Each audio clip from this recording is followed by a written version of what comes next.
Pinabulaanan ni Congressman Erwin Tulfo ang umuugong na alegasyon na ginagamit ang AKAP program o Ayuda sa Kapos ang Kita program sa pangangalap ng pirma para sa isinusulong na People's Initiative. Aniya, bago pa man isinulong ang Charter Change at People's Initiative ay nagsisimula ng pag-aralan ang nasabing programa ng DSWD. Sa katunayan, bilang siya ang dating DSWD Secretary, sa kanya pa nagmula ang ideya ng pangalan ng programa kung saan mariin niyang iginiit na hindi ito para sa pangangalap ng pirma.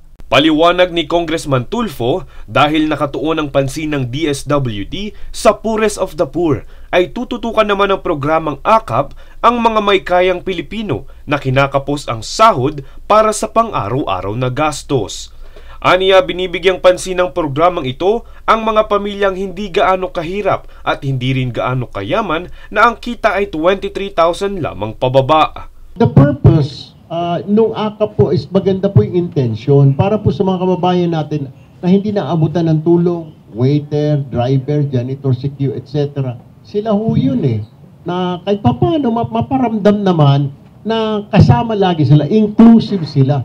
Kaya naman ikinagulat niya ang paglutang ng AKAP program kaugnay ng People's Initiative. AKAP po, hindi po pwede ang congressman mamigay, hindi po pwede kung sino.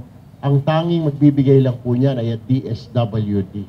Panawagan ni Tulfo kung sino man ang makakapagpatunay na ginagamit ang programa para manuhol ay handa siyang patutuhanin ang mga aligasyong ito. Francis Riudique, nag-uulat para sa One Media Network.